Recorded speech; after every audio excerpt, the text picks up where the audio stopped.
Jadi bagian 48 jam nonstop di Kompas TV dalam Indonesia Memilih. Saya saat ini sudah bersama 3 narasumber. Sudah ada Titi Anggraini, anggota Dewan Pembina Perludem. Mbak Titi, selamat siang. Selamat siang, Mbak. Selamat siang. Ada Mas Adi Prayitno, pengamat politik sekaligus Direktur Parameter Politik Indonesia. Mas Adi, selamat siang. Selamat siang, Mbak. Oke, dan Pak Arief Budiman berlanjut ngobrol-ngobrolnya. Selain jadi narasumber, hari ini akan menemani saya jadi co-host. Bentar lagi jadi karyawan kayaknya ya. Pak Arief abis ini jangan jadi host ya, karena saya belum tuh jadi ketua KPU, kita nggak bisa tukeran. Oke, kita ngobrol soal pemilu tahun ini. Yang menarik dilihat adalah jumlah pemilih muda dan pemilih pemula yang naik signifikan. Dari 30% menjadi hampir 60%. Pertanyaannya sama untuk Mbak Titi dan Mas Adi. Seberapa signifikan sih akan mempengaruhi peta politik di Indonesia para pemilih muda ini? Mbak Titi. Ya, kalau dari sisi statistik ya, pemilih muda yang berusia kurang dari 40 tahun itu jumlahnya sekarang 56,45%. Atau di angka lebih dari 113 juta pemilih.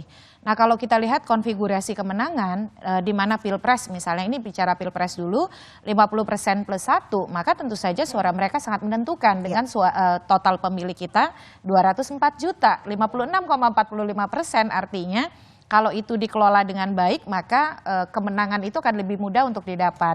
Tetapi memang melihat orang muda ini tidak bisa dianggap sebagai individu tunggal bebas nilai. Orang muda itu terpapar oleh lingkungan sosial, lingkungan politik, agama, kultur, budaya, pendidikan, geografis di mana dia tinggal. Sehingga itu membentuk karakter mereka begitu. Jadi kalau kita melihat karakter dan konfigurasi orang muda, maka juga harus melihat beberapa pertimbangan tadi. Meskipun kalau kita lihat nih, ini interaksi saya ya, kalau yang surveinya nanti Mas Adi yang lebih melihat bagaimana sesuatu secara lebih empirik begitu. Kalau ini pengalaman saja, orang muda itu mereka soal politik itu punya kepedulian, mau tahu, tetapi kadang-kadang ya terlalu rentan ya, misalnya dia senang hal-hal yang kontemporer, isu-isunya juga betul-betul isu-isu terkini, misalnya mereka peduli perubahan iklim, mereka peduli soal masalah lingkungan, pendidikan, lalu juga hubungan internasional, anti korupsi. Tapi juga ada yang berpikir yang mau yang sederhana saja, yang entertaining, yang menghibur. Nah, itu juga ada begitu. Nah, oleh karena itu kalau kita melihat pengaruh orang muda tentu saja dari sisi angka sangat berpengaruh. Tetapi di saat misalnya kalau kita bicara politik yang atau kemudian pemilu yang lebih berorientasi pada harapan melahirkan politik gagasan, program dan lain sebagainya, ya hasilnya juga beragam, sama seperti kelompok usia yang seperti kita ya, saya Gen X dan baby boomer atau pre-boomer begitu. Nah, jadi bicara orang muda memang punya kompleksitasnya sendiri. Tetapi kepedulian politik yang saya rasakan sekarang ini banyak sekali inisiatif-inisiatif gerakan politik, gerakan elektoral yang ternyata berangkat dari orang muda begitu. Nah, satu sisi memang ada rasa sedikit pesimis ya, karena melihat masih ada mereka yang pragmatis. Tetapi di saat yang sama kalau kelompok-kelompok yang tadi punya kepedulian pada isu politik, mau ambil peran di isu demokrasi, harapan itu tuh tumbuh dan timbul begitu. Tinggal sekarang nih bisa tanya Mas Adi berikutnya, jumlahnya banyakkan yang mana gitu. Karena ya tadi kan ada dua kelompok, ada yang mau simpel-simpel saja, mau senang-senang saja, mau yang menghibur-menghibur saja karena masih punya stigma terhadap politik, tetapi ada yang memang mereka punya paradigma politik itulah yang menentukan hidup kita. Makanya tadi kan ada banyak program atau inisiatif kepemiluan yang motornya bahkan mereka yang berusia di bawah 25 tahun. Oke, jadi semakin muda berarti? Semakin muda. Di bawah 25 tahun. Ini Mas Adi, sama pertanyaannya. Jadi kira-kira mana yang lebih banyak? Mereka yang apatis dengan pemilu tahun ini atau memang yang daya ingin tahunya besar? Kalau kita membaca kecenderungan rata-rata di survei, anak muda itu sebenarnya sudah mulai engage ya dengan urusan-urusan politik. Tapi memang secara umum anak muda ini adalah yang kritis tapi skeptis. Ya belakangan memang di Pilpres 2024 itu kan kita sering disebut memiliki bonus demografi ya. Karena jumlah pemilih muda kita luar biasa. Ada segmentasi yang menurut saya naik secara signifikan. Satu, anak muda belakangan ini mulai engage. Yang kedua, ini punya rasa ingin tahu, kuriositas yang menurut saya sudah mulai kelihatan signifikan di bidang politik ya. Minimal anak-anak muda ini searching soal siapa kandidat Pilpres di 2024. Itu menurut saya menjadi suatu hal yang menjadi kabar baik ya. Di mana anak muda sebelum 2024 adalah mereka yang sebenarnya lebih cenderung apatis. Dalam teori perilaku politik ada yang disebut dengan the problem of collective action. Anak muda ini punya problem tindakan bersama, Pak, Mbak Titi, kemudian Mas Arief ya. Kenapa punya problem tindakan kolektif bersama? Anak muda ini cenderung merasa bahwa datang ke TPS dan nggak datang itu sama saja.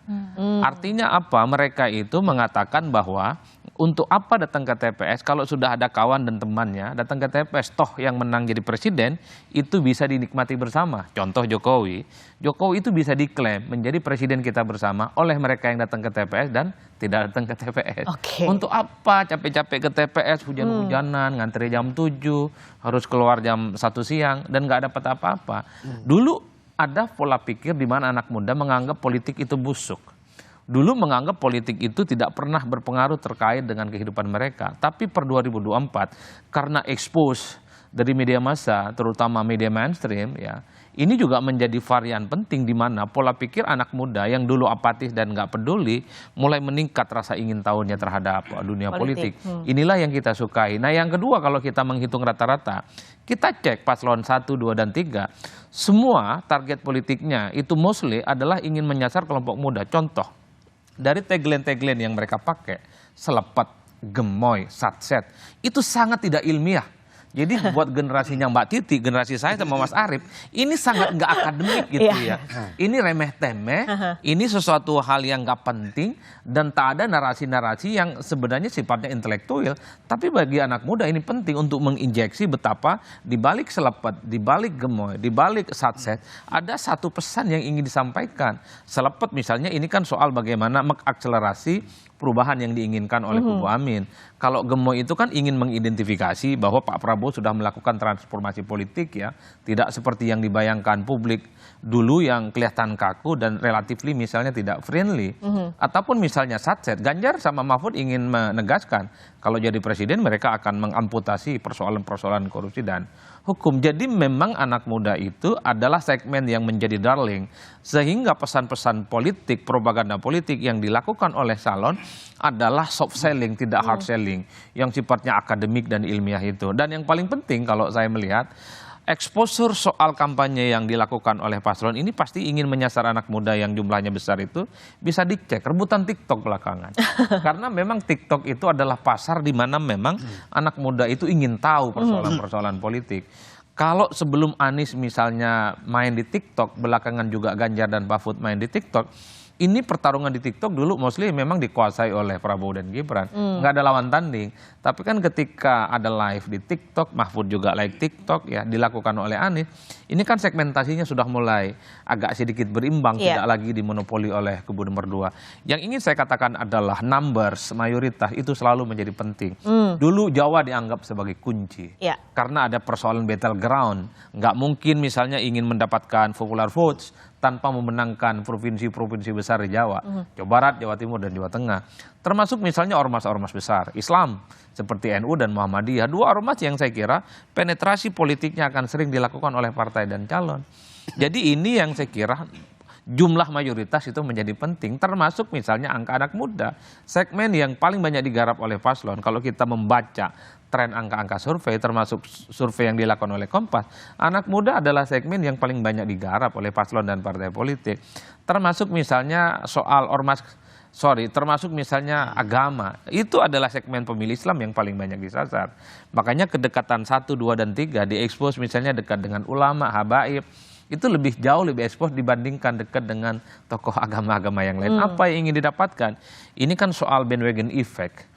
Seberapa sering dan seberapa dekat ya para pemimpin, calon pemimpin di 2024 ini dekat dengan kelompok-kelompok mayoritas, diharapkan dia akan menjadi faedah elektoral.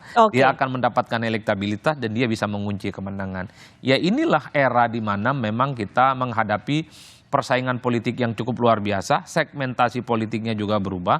Dulu kalangan generasi baby boomer yang cukup signifikan, tapi belakangan pemilih muda di bawah umur 40 tahun menjadi segmen yang paling banyak dipilih. Tapi menurut saya ke depan, kita berharap kepada pemimpin ke depan itu, anak muda ini harus mulai diedukasi bahwa mereka ini tidak melulu alergi dengan politik. Karena satu hal temuan kita di survei itu, Mbak, tingkat party ID atau identitas kepartaian anak muda itu rendah sekali, di bawah 9%. Artinya apa? Ketika anak muda ditanyakan apakah mereka menjadi bagian dari partai politik tertentu atau merasa dekat dengan partai politik tertentu, hanya 9,5% Yang merasa dekat. yang merasa dekat dan menjadi bagian. Selebihnya nggak ada. Tidak ada. Nah, ini menarik karena berarti ada yang tadi apatis, ada yang antusias. Saya mau ke Pak Arief. Nah, dengan kalau tadi Mas Adi ceritanya adalah ini ada transformasi pendidikan demokrasi yang cukup lumayan besar gitu ya di 2024.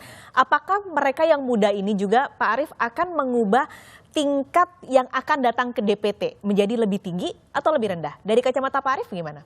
Kalau saya optimis itu akan mempengaruhi kenaikan tingkat partisipasi. Coba kita lihat stakeholder penting yang terlibat dalam urusan kepemiluan. Ada peserta pemilu, ada penyelenggara pemilu, dan ada peran pemerintah. Semua stakeholder ini mengalami peningkatan penggunaan media sosial. Iya. Ya. Nah, siapa yang paling banyak mengakses media sosial? Anak-anak muda. Maka literasi tentang kepemiluan, tentang demokrasi kepada anak muda itu akan meningkat. Nah, jadi rasa yang dulu itu nggak pernah mau tahu, nggak pernah mau peduli dengan pemilu sudah berbeda. Nah, jadi apalagi ada peran yang sangat aktif, bukan hanya sekedar mensosialisasikan apa itu pemilu, tapi berupaya untuk menggait mereka. Kan rebutan ini orang, kau ikut saya, kau ikut saya, kau ikut. Jadi ini seperti botol ketemu tutupnya lah gitu. Matching. Jadi, matching, klop. Nah, jadi menurut saya potensi untuk terjadi peningkatan tingkat partisipasi itu cukup besar. Apalagi sekarang nih Mbak ya, di anak muda itu karena penggunaan media sosial, media perpesanan, itu kan ada fenomena yang disebut dengan FOMO itu ya, fear of missing out gitu ya. Nggak ikutan nggak seru. Betul, gitu. betul. Nah, apalagi sekarang, dulu itu memang diskon-diskon tuh sudah ada, tetapi karena penyebarannya relatif agak lambat, sekarang tadi pagi ya, dari semalam. Dan seperti tadi pagi tuh dibombardir tuh, diskon dari ini, diskon dari sini, dari sana begitu. Dan itu ternyata saya temui di beberapa grup, misalnya karena saya satu WAG dengan teman-teman mahasiswa, jadi saling memotivasi. Dan kemudian menjadi tren, foto dengan jari, foto dengan latar belakang TPS. Jadi memang membangun ekosistem dan suasananya itu menjadi berbeda, karena dia melibatkan tren. Nah, pemilu jadi tren, tapi yang jadi bahaya adalah kalau sekedar prosedur atau kemudian regularitasnya saja yang jadi tren. Jadi hal-hal yang sifatnya simbolik. Nah, kan kita inginnya politik itu jadi tren untuk tujuan memang menghasilkan kepemimpinan yang juga berkontribusi pada mereka sebagai orang muda yang paling akan terdampak dengan kepemimpinan yang terbentuk nanti begitu. Jadi saya setuju tadi transformasi itu ada, diakselerasi dengan lebih cepat oleh teknologi, tetapi di saat yang sama apatisme itu tetap terpelihara karena melihat ya nggak ada bedanya antara satu dengan yang lain gitu. Jadi memang ya punya tantangannya masing-masing dan memang tadi yang diperlukan adalah literasi politik, pendidikan politik, dan juga hal-hal yang lebih holistik itu diperlukan. Contoh, mereka tuh lebih peduli sama pemilu presiden daripada pemilu legislatif, Pak Adbe. Jadi merasa masih mempertanyakan kenapa saya harus nyoblos DPR, DPRD. Itu nggak kalah penting kan nah, ya daripada betul presiden. sekali. Nah, tapi kalau bicara media sosial, selain tadi tren-tren yang muncul, ada juga tren kawal suara nih Mbak. Nah, ini sudah mau jam 12 sampai jam 1, beberapa TPS sudah mulai bisa dengan aturan yang berbeda kalau nggak punya undangan. Nanti kita ngobrol soal itu, Pak Arief, Mas Adi, dan juga Mbak Titi, tapi kita jeda sejenak. Indonesia Memilih akan segera kembali.